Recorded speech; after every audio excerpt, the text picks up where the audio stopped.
Welcome back, everyone, back to a brand new box office breakdown show here at Max Talks Movies. My name is Max Dinnenberg. Today, I'm breaking down the box office of this past weekend domestically. That is August the 8th through August 10th, 2025. Breaking down the worldwide and domestic numbers and also previewing the movies that are hitting theaters this upcoming weekend. So, my name is Max Dinnenberg. Welcome back, everyone, to Max Talks Box Office on Max Talks Movies. So if you're new to the channel, guys, please hit that subscribe button and ring that bell for notification. I do movie reviews, TV show reviews, out of theater reactions. This show every single Monday, and I also do movie franchise rankings. So if you like any one of those things, this is the channel for you. So please subscribe and ring the bell. Comment down below. What are your thoughts on the box office? What did you see this past weekend? What do you good see this upcoming weekend? Love to hear your constant theater experiences. Love hearing you guys talk about that as well. So I respond to all comments. So definitely please comment down below. And also, guys, please hit that thumbs up button. So without further ado, guys, let's get into this past weekend's box office domestically, which was said was August the 8th to the 10th, 2025. And Weapons from Warner Brothers continues their hot 2025 as this movie opens to $43.5 million domestically. This is fantastic numbers for Weapons. Again, from director Zach Kreger. Barbarian came out in 2022, very much an indie horror movie. Barbarian cost $4.5 million to make, and it made around $45 million in its entire run, which again makes them a lot of money on that movie with its very small budget. Weapons cost $38 million to make, so it really needs to make around like 85 million, I would say, or 80 to 85 million to break even. This movie will most definitely do that. But opening to 43.5, it was supposed rumored the projections, excuse me, were around 30 million. This movie had 65% of its business done at walk-ins. So many people, either word of mouth or through the marketing campaign, said, let's give this movie a shot. And I think it's true. Based on 2025, we do seem to be in a franchise fatigue, a really superhero fatigue at times. And the two, I guess, genres or elements of film that we're seeing do very well at the box office are kids' movies. You were talking about Minecraft and Lilo and Stitch. And we've also seen a lot of horror movies do very well, which includes Weapons, Final Destination, Sinners this year. Tons of success in the horror genre. And this movie has amazing critic and audience scores. It's an A minus cinema score, which for a horror movie is really spectacular. Most of the time on cinema score, which again is when how audiences feel when they're leaving the theater based on their expectations and things. Usually horror films get at best like a B, B minus, usually are in the C's. But for it to get an A minus means how beloved this movie is. Now we will see if it got overloaded with that in its opening weekend. And action movies, the big movie hitting theaters this week. So we'll see how Weapons holds up. Again, people are trying to compare this movie to Sinners. Sinners dropped below the 10% in its second weekend.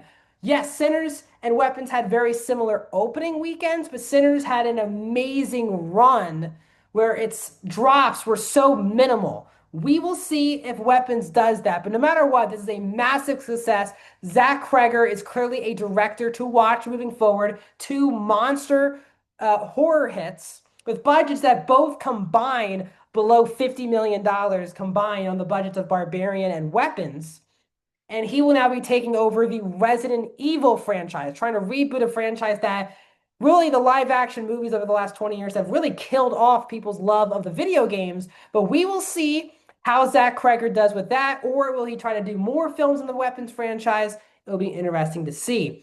Freakier Friday is at number 2. It opened to $29 million. Again, this movie also had a very cheap budget. The budget for Freakier Friday was $45 million. So really needs to make around, I would say 90 to like 95 to 100 million worldwide. It also, we'll see if it gets there. But Freakier Friday, I think this is a solid opening, but this is not an exciting opening for Disney because the movie also opened to this much back over 20 years ago, back in 2003 for the original film. So clearly, And also based on the demographics, with most of the people who saw this movie are under the age of 35, it does, and are also girls, it does seem like the people who grew up with Freaky Friday went to see this, and the fans of the original Freaky Friday went to go see this.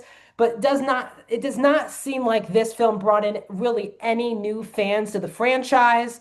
Again, Jamie Lee Curtis is Hollywood royalty. She continues to get one of the most hardworking actresses working today. She will be fine. The question is, will this bring Lindsay Lohan back to Hollywood in a big way? This is a pretty good opening.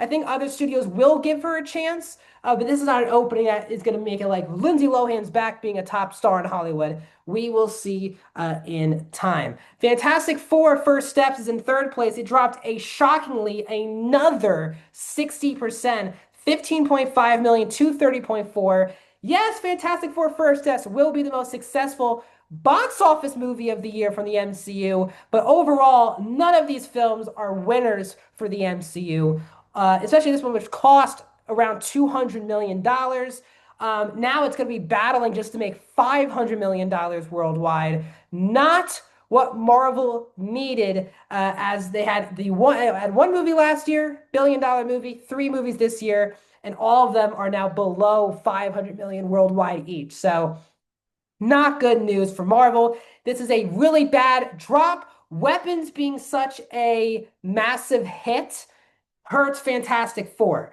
They thought by coming out in the late July, usually August is not the best movie month, but we've been seeing again, Freakier Friday and Weapons made $74 million combined. That money could have been dispersed to Fantastic Four as well. So it was a big hit that two low budgeted movies had a successful weekend. Bad Guys 2 is in its second weekend. It dropped 53%, 10.4 million for Universal, 43.4 overall domestic. The budget was near 80 plus million dollars. So Bad Guys 2 does not look like it will be near as successful as the first Bad Guys, as DreamWorks also recently delayed Shrek 5 today.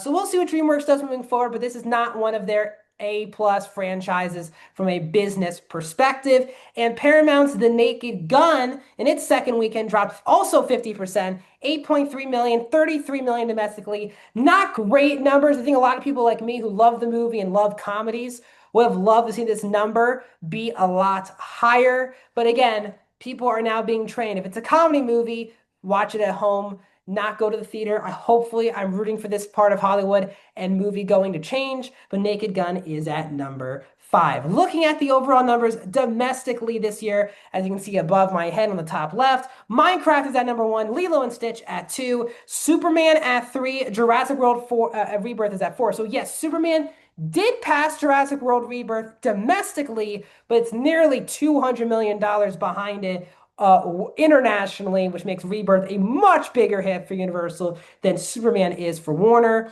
Sinners at 5, How to Train Your Dragon at 6, Fantastic Four First Steps at 7, Captain America Brave New World at 8, Mission Impossible The Final Reckoning at 9, and Thunderbolts is at 10. Looking at the worldwide numbers, also, you can see those on the top left. Lilo and Stitch, the only American billion-dollar movie of the year. Minecraft at 3. Jurassic World Rebirth is about to cross $800 million worldwide. So again, it will not get to $1 billion. The streak is over, but these movies make bank. And people complain that we're in a franchise fatigue. Here is Jurassic, 7 movies in, and the last 3 made $1 billion each. This movie's gonna make $800 million. And also this movie cost a lot less than the previous 3 Jurassic World movies. So Universal's definitely not gonna stop making those films. How to Train Your Dragon at 5, Mission Impossible Final Reckoning at 6, Superman at 7, F1 at 8, and they have Fantastic Four First Steps getting into the top 10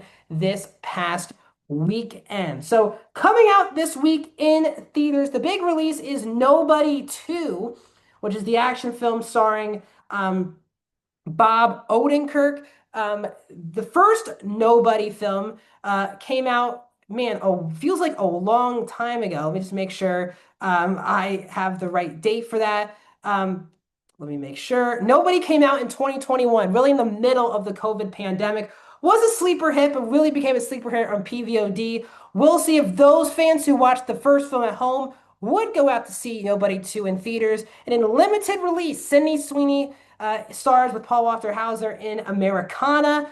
We will see if I guess the Sydney Sweeney controversy is real or it helped her, didn't help her, didn't do anything to hurt or benefit her career. We will see. Americana hits very limited release this weekend. So what are your thoughts, guys, on the box office? Let me know down in the comments. Tons of videos coming to the channel this week. You're getting my season 2 part 1 non-spoiler and spoiler review for Wednesday. You're gonna get my spoiler review for the first 2 episodes of Alien Earth. You're gonna get my review of Sausage Party Foodtopia season 2. You'll get my review of Nobody 2. Also, Freakier Friday review should be this week as well. So tons and tons of videos. So subscribe, ring the bell, and I'll see you guys soon.